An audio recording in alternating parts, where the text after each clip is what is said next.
Tu penses que ton enfant ne mange pas comme il devrait? Tu voudrais lui enseigner les bonnes habitudes alimentaires pour qu'il ait de bonnes bases pour sa santé plus tard? Eh bien, tu es tombé sur la bonne vidéo.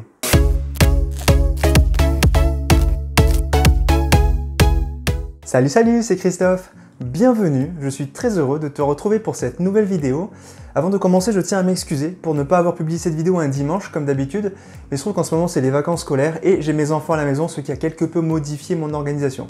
D'ailleurs justement, aujourd'hui je vais te parler des enfants et plus précisément je vais te partager 5 astuces pour que tes enfants mangent plus sainement. Parce que la santé n'est pas seulement une affaire d'adultes et qu'elle se construit dès le plus jeune âge, et principalement grâce à l'alimentation.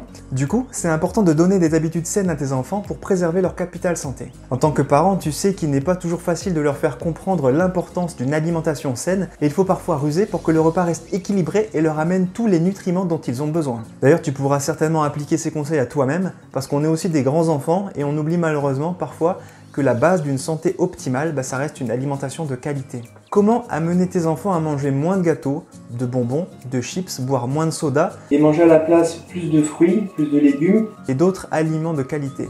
Voici donc les 5 astuces pour que tes enfants mangent plus sainement. Alors, astuce numéro 1, choisis bien ce que tu mets dans tes placards. Ça peut sembler bateau comme premier conseil, mais en vrai, tes enfants mangent ce que tu achètes et ce que tu leur donnes à manger. Alors, moins il y aura de cochonneries à portée de main à la maison, et moins ils en mangeront. C'est logique. Et là, on a beaucoup de chance en tant que parents, c'est que les enfants ont une capacité d'adaptation qui est vraiment formidable. Ils savent adopter très vite des nouvelles habitudes qu'on leur fait prendre, les bonnes comme les mauvaises d'ailleurs. Du coup, le mieux c'est de commencer par les habituer à manger des trucs sains dès le plus jeune âge. Ensuite, pour le conseil suivant, je sais que c'est pas toujours le plus pratique, mais pour éviter la tentation et les stimulations visuelles que peuvent subir tes enfants, essaye autant que possible d'aller faire tes courses sans les enfants, parce que devant cette opulence de choix dans les magasins, ils seront sûrement tentés par toutes les friandises que les marques leur mettent sous le nez, plutôt que d'aller vers des légumes ou des fruits par exemple. D'ailleurs, essaie de limiter l'exposition de tes enfants à la publicité à la télé, parce que les marketing sont très forts pour générer de la tentation, voire même des pulsions parfois malsaines à nos enfants. Alors essaie de les préserver de ça autant que possible. Du coup, dans tes placards, tu peux mettre des produits sains comme des amandes, des noix de toutes sortes, des fruits secs, des céréales complètes et toute une variété de fruits et de légumes dans ton frigo. Bien sûr, l'idée c'est d'éviter au maximum les bonbons, les brioches ou les biscuits industriels. Mets tes fruits en évidence dans la cuisine, dans une belle corbeille de fruits ou sur la table à manger. Tu peux même transformer ça en élément de décoration qui va attirer l'œil de tes enfants avant même qu'ils aient le temps d'aller chercher dans le placard ou dans le frigo. Astuce numéro 2, donne-leur le choix dans les repas. Parce que oui, en laissant le choix aux enfants, ça leur permet de s'imaginer le repas et de commencer à se mettre en appétit. Et comme ils savent à quoi s'attendre, il y a plus de chances qu'ils aient envie de manger ce que tu vas préparer.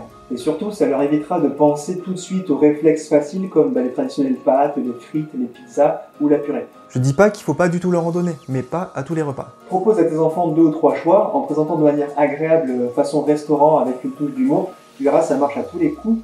Et ils auront tout de suite plus envie de manger un sapin vert de haricots ou une soupe de cœur de carottes que juste des haricots verts ou juste une soupe.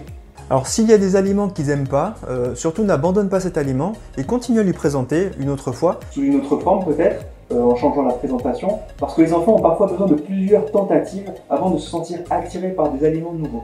D'ailleurs, c'est aussi une bonne idée de leur proposer régulièrement de nouveaux aliments, comme ça créera de nouvelles envies chez eux. Astuce numéro 3, le repas doit être un moment agréable pour tous. Bon, c'est souvent plus facile à dire qu'à faire et je sais de quoi je parle, mais si tes enfants voient que la préparation du repas est une corvée pour toi, que tu passes ton temps à leur crier dessus pour qu'ils mangent et qu'en plus il y a des disputes entre adultes à table, ou alors que la télé est allumée et que personne du coup s'écoute, tu le sens le vécu là? Bref, si le repas devient un moment qui les rend anxieux et mal à l'aise, les enfants identifient ça comme un moment contraignant et désagréable, bref, aucune chance de leur donner envie de manger quoi que ce soit dans ces conditions. Alors, on reste zen à table. Pour les motiver, tu peux aussi les amener au marché, à la cueillette ou dans un potager pour qu'ils voient comment poussent les légumes qu'ils mangent ou qu'ils voient les jolis étalages de couleurs, les textures, les formes, etc. Déjà, ça développera leur curiosité et ils auront d'autant plus envie de manger et de cuisiner avec toi quelque chose qu'ils ont acheté avec toi. Tu peux même cultiver ton propre potager à la maison avec eux. Des fois, juste un clou au bord de la fenêtre ou un coin de potager sur un balcon sont largement suffisants. C'est un moyen amusant d'apprendre aux enfants d'où proviennent les aliments qu'ils mangent et ça peut les encourager à manger plus varié. Aussi, tu peux leur faire participer à la préparation du repas. Déjà, ça permet de passer un bon moment agréable avec tes enfants et en même temps, ils passeront moins de temps devant la télé, les tablettes ou l'ordinateur. Tu sais de quoi je parle, hein? C'est une très bonne occasion de leur faire découvrir de nouveaux légumes et de papoter tranquillement avec eux. Une autre technique qui marche, c'est de leur préparer des jolies assiettes bien présentées Bon, en faisant attention à garder des portions raisonnables en fonction de leur âge, ça ne prend que quelques secondes et ça change énormément le sentiment qu'aura ton enfant face à son assiette. Alors, pense-y au prochain repas, tu verras, c'est très efficace. Un autre truc bien aussi, c'est de manger tous ensemble, sans distraction de préférence, c'est-à-dire éviter la télévision ou le téléphone à table, et fais de ce moment le moment de la journée où tes enfants peuvent profiter de ses deux parents, si tu as la chance d'être deux pour élever tes enfants, en passant un moment agréable et en toute confiance. C'est-à-dire ne leur crie pas dessus s'ils ne veulent pas manger, évite le chantage pour qu'ils mangent, ça marche pas. Ne les force pas à finir une assiette sous prétexte soi-disant qu'il y a des enfants qui meurent de faim quelque part dans le monde. Déjà, ça les culpabilise pour un truc dont ils ne sont absolument pas responsables, les pauvres. Et en même temps, imagine tu voulais envoyer les restes de ton repas aux plus démunis, ça serait même pas envisageable rien que d'un point de vue hygiène. Bref, laisse de côté ce genre d'argument. Et ensuite, pour préserver toutes les chances de faire du repas un moment agréable, ne profite pas du repas pour parler de tes problèmes avec ton conjoint par exemple, ou d'aborder des sujets sensibles comme les devoirs par exemple. En plus, si tu es du genre à courir partout et que tu as l'impression de manquer de temps à consacrer à tes enfants, et bien le repas est le moment idéal pour te rattraper. C'est un moment où tu peux te concentrer sur eux et les écouter, alors profites-en. Le repas devrait se transformer en ce moment de paix et de sérénité pour toute la famille, un espèce de moment de partage. Alors laisse tes contrariétés de côté pour quelques minutes et tu verras, ça te fera beaucoup de bien à toi aussi. Astuce numéro 4. Ne pas survaloriser le dessert. Comme je le disais tout à l'heure, ce n'est jamais bon ni productif de faire du chantage pour manger. Et malheureusement, dans notre culture et nos habitudes, le dessert est quasiment devenu la récompense pour avoir bien mangé le repas.